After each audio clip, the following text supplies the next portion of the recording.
여러분 별명 있으십니까? 별명은 외모에서 많이 생기지요.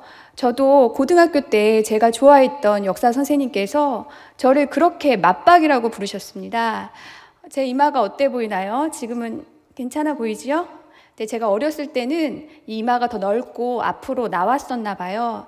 하긴 제가 그 아장아장 걸을 때쯤에 사진을 봤는데 그때 해가 쨍쨍한 날이었는데 제가 이마가 얼마나 넓고 툭 튀어나왔는지 이 눈썹 밑으로 그늘이, 자동 그늘이 생기더라고요. 그래서 제가 그것을 보면서 아, 모자가 필요 없구나, 선글라스가 필요 없겠네 하며 웃었습니다.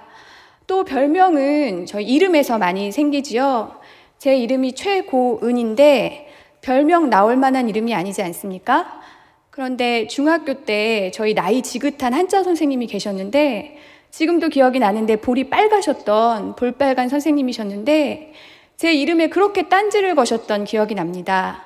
최고가 어떻게 은이냐고, 최고는 금이 아니냐고 그러면서 저를 최고금으로 부르셨다는 거 아닙니까? 지금 생각해도 참 황당하네요. 그래서 제가 선생님께 선생님, 제 이름은 한자로 높을 최, 높을 고, 은혜은입니다. 높고 높은 은혜, 어버이 은혜, 스승의 은혜도 있지만 가장 높고 높은 은혜는 하나님의 은혜가 아니지 않겠습니까? 하고 똑 부러지게 말씀드렸습니다. 라고 하면 참 멋있겠는데 어리고 수줍었던 저는 한마디도 못하고 1년 내내 최고금으로 불렸다는 슬픈 이야기가 있습니다. 여러분, 가장 높고 높은 은혜 무엇입니까? 바로 우리 하나님의 은혜지요. 오늘 본문 말씀을 보면 아, 은혜로다, 우리 하나님의 은혜로다 고백하게 됩니다.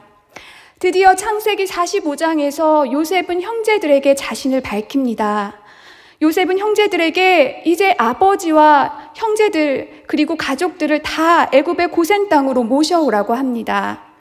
11절에 보면 흉년이 아직 5해가 있으니 내가 거기서 아버지를 봉양하리이다. 아버지와 아버지의 가족과 아버지께 속한 모든 사람에게 부족함이 없도록 하겠나이다 말씀합니다. 그리고 친동생 베냐민을 시작으로 한 명 한 명 형들을 끌어안고 부둥켜 울면서 감격스러운 제외를 합니다. 16절에 보면 요셉의 형들이 왔다는 소식은 애굽왕 바로에게도 알려졌습니다. 감사하게도 바로는 같은 마음으로 기뻐해 주면서 이제 자신이 책임지노라 말씀하면서 야곱과 가족 모두를 애굽으로 초청합니다. 우리 18절 보십시오. 너희 아버지와 너희 가족을 이끌고 내게로 오라. 내가 너희에게 애굽의 좋은 땅을 주리니 너희가 나라의 기름진 것을 먹으리라. 바로가 애굽의 가장 좋은 것을 요셉의 가족들에게 제공하겠다, 호의를 베풀겠다고 한 것입니다. 그리고 19절에 보면 자녀와 아내를 태우기 위해 수레를 같이 보냅니다. 당시 수레는 애굽에만 있었던 것으로 보이는데 지금으로 말하면 세계 최고의 부자 나라, 세계 최고의 권력을 가진 바로가 전용기를 보내면서 자기 나라로 오라고 가장 좋은 땅과 집과 재산을 주겠다고 한 것입니다. 거기에 20절 또 너희의 기구를 아끼지 말라. 온 애굽 땅에 좋은 것이 너희 것이니라 합니다. 너희 살림살이 어떻게 할까 염려하지 말고 그냥 다 버리고 와. 여기 더 좋은 것이 많다. 요즘 말로 하면 바로의 플렉스입니다. 요셉의 형제들은 그저 가난하고 궁색한 흉년을 피하여서 애굽에 손 벌리러 애굽에 왔는데 이런 일이 생긴 것입니다. 참 멋지지요. 이제 21절부터 24절에서는 요셉과 형제들이 바로의 명령대로 이행하는 내용이 나옵니다. 수레를 주고 양식을 주고 또 옷을 주고 특별히 베냐민에게는 은 300과 옷 5벌을 주었고요. 수나기와 암나기 각각 10필에 각종 양식과 애굽의 좋은 것을 실어서 아버지에게 보냅니다. 25절부터 28절까지 보면 이제 아버지에게 도착한 형제들이 요셉의 이야기를 전하는데요. 이게 얼마나 놀라운 일입니까? 요셉이 17세에 팔렸고 30세에 애굽의 총리가 되었는데 총리가 되어 7년 풍년과 2년 흉년을 겪었습니다. 그럼 지금 요셉이 몇 살입니까? 제가 계산해 보니 39세더라고요. 지금 야곱은 17살에 죽었다고 생각했던 아들이 22년 만에 살아있다는 소식을 들었습니다. 그것도 애굽의 총리가 되었다네요. 얼마나 놀라운 일이겠습니까? 26절 하반절에 보면 야곱이 그들의 말을 믿지 못하여 어리둥절합니다. 원문으로 보면 어리둥절하다는 말은 정신을 놓았다는 것에 가깝습니다. 이제 나이 많은 야곱은 감당할 수 없는 놀라운 소식을 듣자 믿지 못하고 혼절했다는 것입니다. 그러나 27절에서 야곱은 형제들에게 모든 일을 자세히 듣고 또 애굽의 수레를 보고 정신이 다시 살아났습니다. 그러면서 28절에 말합니다. 우리 같이 읽겠습니다. 시작. 이스라엘이 이르되 조카도다 내 아들 요셉이 지금까지 살아있으니 내가 죽기 전에 가서 그를 보리라 하니라. 아멘. 여기서 조카도다라는 말은 많다, 충분하다는 말입니다. 이것은 한 단어의 감탄문입니다. 충분하다, 내 아들 요셉이 아직도 살아있구나. 이제는 요셉이 살아있다는 이야기를 충분히 들었고 완전히 받아들였다는 말입니다. 또 한편으로는 넉넉하다, 만족스럽다는 의미로 지금까지 요셉이 살아있으니 이제는 조카도다, 여한이 없다라는 말입니다. 창세기 37장에서 야곱은 요셉을 잃었을 때 내가 슬퍼하며 스올로 내려가 아들에게로 가리라 했습니다. 아들, 그것도 가장 사랑하는 아들을 잃은 아버지의 마음은 정말 상상할 수 없을 것 같습니다. 그는 살아도 사는 것이 아니지요. 몸은 살았으나 마음은 죽은 자와 같았습니다. 아무리 시간이 약이라고 하지만 22년 동안 아들 생각이 왜 없었겠습니까? 사랑하는 사람이 죽으면 작별하는 과정이 필요한 법입니다. 그래서 시신을 보고 처리를 하고 떠나보내는 장례라는 과정이 있는 것입니다. 그런데 야곱은 그러지도 못했고 그의 손에 남은 것은 그저 피 묻은 채색옷 뿐이었습니다. 그러니 얼마나 괴로운 날이 많았겠습니까? 그런데 22년 만에 도무지 믿을 수 없는 소식을 들었습니다. 처음에는 믿을 수 없지만 이제 믿을 수 있게 되었습니다. 믿게 되었습니다. 그리고 그 기쁨을 주체하지 못하고 조카도다 고백합니다. 우리가 정말 꿈에 그리던 일이 일어나면 이렇게 표현하지요. 내가 이제 죽어도 여한이 없다. 이것이 나의 생에 누릴 수 있는 최고의 기쁨이라는 것입니다. 내 인생에서 누릴 수 있는 최고의 기쁨, 이것이 바로 하나님의 은혜입니다. 시편 23편에서 다윗이 고백했듯이 하나님은 나의 목자시니 내게 부족함이 없으리로다. 내 잔이 넘치나이다. 이렇게 나는 지금 족합니다. 내 입에서 내 마음에서 터져나오는 것이 바로 하나님의 은혜입니다. 이때 야곱은 130세의 노인이었는데요. 야곱의 삶을 돌아보면 야곱은 참 갖고 싶은 것도 많고 하고 싶은 것도 많고 또 그것을 이루어낼 만큼 계산도 빠르고 능력도 있었습니다. 그리고 누구보다도 치열하게 열심히 살았습니다. 둘째로 태어났지만 장자가 되고 싶어서 기회를 보다가 형에게 장자권을 샀지요. 아버지 이삭을 속이고 장자의 축복도 받았습니다. 이것에 화가 난 형을 피해 외삼촌 댁으로 피했지요. 거기서 사랑하는 아내를 얻고자 14년을 죽도록 일만 했습니다. 그리고 다시 외삼촌을 피해 고향에 와서 이제 정착했지만 가장 사랑하는 아내와 아들은 잃었고 계속되는 흉년으로 지금 모든 가족의 생명이 위태로웠습니다. 어디 이것뿐이겠습니까? 야곱의 삶은 참 파란만장했습니다. 그래서 나중에 야곱이 바로 앞에 섰을 때 내 나그네 세월이 130년입니다.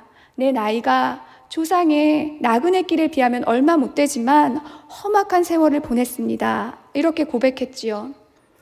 야곱은 그 험악한 세월을 보내면서 깨닫게 되었습니다. 내가 갖고 싶은 것을 얻기 위해 내 힘과 내 지혜로 살아봤지요.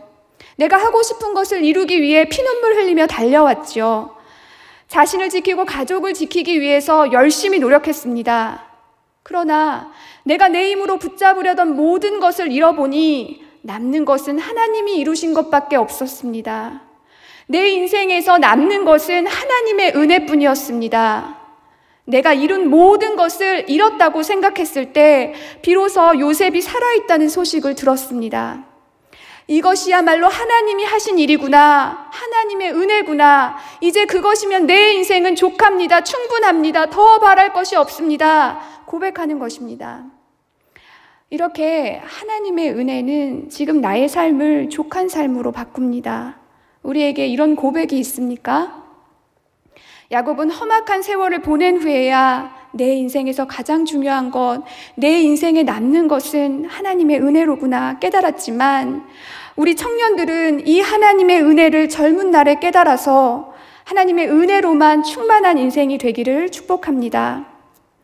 하나님이 나를 어떻게 사랑하셨는지, 나를 위해 무슨 일을 행하셨는지, 그래서 내가 지금 하나님의 은혜로 이렇게 살고 있습니다 고백할 수 있기를 주님의 이름으로 축복합니다. 그런데 많은 사람은 과거의 아픈 상처나 해결되지 못한 문제로 여전히 하나님의 은혜를 누리지 못하고 있습니다. 내 인생에 이런 문제만 없었어도, 내가 그때 이렇게만 했어도, 내가 이 사람만 아니었어도, 우리 부모님이 이렇게만 안 했어도, 인생에 이런저런 상처나 후회가 있지 않습니까? 각각 정도의 차이는 있지만 집안의 문제, 관계의 문제, 실패의 문제, 죄의 문제 등 우리는 끊지 못하고 떨쳐내지 못하는 과거의 문제가 있습니다. 야곱의 가족들에게도 이런 문제가 있었습니다. 요셉은 아버지와 형들 때문에 정말 어린 나이에 고생을 억울하게 너무 많이 했습니다. 내가 요셉이라면 어땠을까? 분을 사귀지 못하고 제정신이 아니었을지도 모르겠습니다. 그동안 당한 것이 얼마나 많겠습니까? 내가 당했다고 생각하면 자기 연민에 빠지거나 나도 모르게 똑같이 행동하거나 보복하고 싶은 것이 사람의 마음입니다. 여러분, 밤새 모기에 시달려 보신 적 있습니까? 모기도 사람은 가립니다. 꼭 한 사람만 찍어서 물지요. 불행하게도 제가 그런 사람입니다. 옆에서 가족들은 쿨쿨 코 골고 자고 있는데 저만 밤새 물려서 뒤척여 보십시오. 아, 내가 희생해서 우리 가족이 이렇게 꿀잠을 자는구나. 이런 마음은 절대 없습니다. 왜 나만 가지고 그래? 내가 뭘 잘못했다고 그래? 너 때문에 망쳤어. 이러다가 내가 예수님인 줄 알아? 왜 내가 내 피로 다른 사람을 구해야 하는데? 막 이런 묵상까지 되더라고요. 그래서 저는 모기 물리면 꼭 일어나서 잡고 잡니다. 어떻게 잡냐? 제가 수년간의 노하우를 특별히 말씀드리면 모기는요, 꼭 범죄 현장으로 다시 돌아옵니다. 그래서 가만히 있으면 반드시 범죄 현장에 나타나거든요. 그때 잡으면 됩니다. 우스갯소리였지만 이렇게 조그만 일에도 남과 비교하고 자기 연민에 빠지고 남 탓하고 복수하고 싶은 것이 사람 마음이라는 것입니다. 그런데 요셉과 같은 인생이라면 오죽하겠습니까? 그런데 요셉은요, 보복으로 화를 당하지 않을까 벌벌 떨고 있는 형들에게 오히려 이것이 하나님의 놀라운 뜻이었습니다, 계획이었습니다 하면서 그들을 위로합니다. 그리고 22절에 보면 형제들에게 옷을 주지요. 옷을 준다는 것은 단순히 호의를 베푼 것이 아닙니다. 요셉은 옷에 트라우마가 있는 사람입니다. 아버지가 요셉에게만 채색 옷을 지어 입혔을 때부터 시작됐을지 모르겠습니다. 아버지의 심부름으로 형들에게 갔을 때 형들은 요셉의 채색 옷을 억지로 벗기고 구덩이에 넣었습니다. 그리고 요셉을 팔아버렸습니다. 그 경험이 얼마나 상처가 되겠습니까? 이렇게 형들은 요셉의 옷을 벗기고 빼앗았지만 지금 요셉은 형들에게 옷을 주고 옷을 입힌 것입니다. 이것은 진짜 하나님의 은혜로 과거를 용서하고 극복한 사람만이 할 수 있는 것이지 않습니까? 또 24절에 보면 형들을 돌려보내면서 의외의 말을 하는데요. 당신들은 길에서 다투지 말라. 이것이 무슨 뜻이겠습니까? 나는 이미 과거를 용서했으니, 덮었으니 당신들도 그러라는 것입니다. 이제 형들이 돌아가면 가족 전부를 이끌고 한 사람도 빠짐없이 애굽으로 모셔와야 하는데 혹시 가는 길에 형제들이 싸우면 안 되겠지요. 잘못을 따지다가 분란이 일어나면 안 되겠지요. 그러니까 이제 형들도 과거의 죄의식에서 벗어나고 과거의 문제와는 결별하라는 것입니다.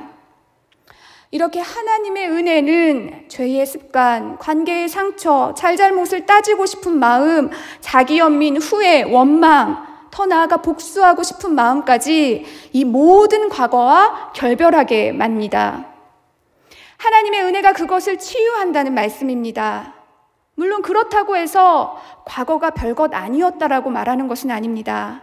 과거는 정말 힘들었을 것입니다. 요셉의 가정사도 그랬습니다. 요셉은 억울하게 고난을 받았습니다. 형들은 죄의식에 두려웠고요. 또 야곱은 요셉이 죽었다는 거짓 슬픔으로 오랫동안 힘든 세월을 보냈습니다. 그 문제가 결코 아무것도 아니라는 것이 아니라 그것이 정말 크고 어렵고 힘든 문제였지만 지금 하나님이 우리에게 주신 은혜가 그 모든 것을 끊거나 용서하거나 덮을 만큼 크고 넘친다는 말씀입니다.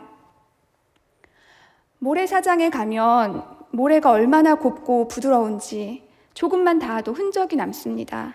걸어가면 걸어가는 대로, 달려가면 달려가는 대로, 막대기를 가져다가 긁으면 긁히는 대로 그대로 자국이 남습니다. 우리의 마음도 우리의 인생도 그런 것 같습니다. 어떤 곳은 고통과 상처를 너무 받아서 깊게 패이고 또 어떤 곳은 우리의 욕심과 교만으로 모래탑을 쌓은 것처럼 솟아나 있습니다. 울퉁불퉁 모나고 오르락내리락 거리는 것이 우리의 마음이고 우리의 인생 같습니다. 그것을 어떻게 정리할 수 있을까요? 그 넓은 모래사장 평평하게 만들려다 보면 오히려 또 다른 자국이나 생기겠지요. 내 힘으로는 도저히 안 됩니다. 헛수고입니다. 그런데요, 그렇게 정리 안 될 것 같은 모래사장도 큰 파도가 한번 휩쓸고 가면 너무나 깔끔하게 자국이 하나 없이 평평해집니다. 패인 곳은 메꿔지고 높아진 곳은 깎아집니다. 하나님의 은혜도 우리에게 이렇게 큰 파도와 같습니다. 그 앞에 끊지 못할 죄의 문제는 없습니다. 메꿔지지 않을 상처는 없습니다. 용서하지 못할 관계는 없습니다. 깎이지 못할 자존심은 없습니다. 내려놓지 못할 체면은 없습니다. 우리의 모든 문제는 그것보다 더 큰 하나님의 은혜로 덮여야 비로소 깨끗하게 정리될 수 있습니다. 야곱도 과거에 있었던 일로 더 이상 형제들을 추궁하지 않습니다. 너희들이 어떻게 22년 동안 그렇게 나를 속일 수 있느냐 따지지 않습니다. 화를 내지도 원망하지도 않습니다. 야곱에게 그것은 이미 지난 일이 되었습니다. 이미 내게 족한 은혜, 그 하나님의 은혜를 알았기 때문입니다. 그리고 지금 그럴 시간도 없습니다. 28절 마지막에 보면 야곱이 말합니다. 내가 죽기 전에 가서 그를 보리라. 나이 많은 야곱은 이제 남은 시간을 과거에 집착하고 파헤치고 따지는 데 쓸 수가 없었습니다. 왜냐하면 이제 요셉을 직접 가서 보아야 했기 때문입니다. 하나님의 은혜를 아는 인생은 잘못된 과거를 끊어내고 현재에 만족합니다. 그리고 이제 그 하나님의 은혜를 내 삶에서 직접 보고 붙들기 위해서 앞으로 나아갑니다.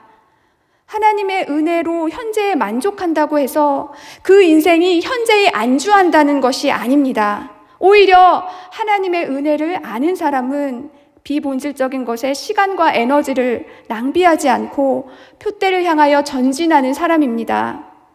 내 인생의 본질, 바로 하나님의 은혜를 알기에 그것에 집중하기 때문에 오히려 세상의 화려함이나 달콤한 유혹에 빠지지 않고 나아갑니다. 세상의 변화나 실패를 두려워하지 않고 나아갑니다. 노인이 된 야곱은 체력도 예전 같지 않습니다. 변화는 더더욱 싫습니다. 더욱이 고향을 떠나 애굽으로 간다는 것은 참 두려운 일이었습니다.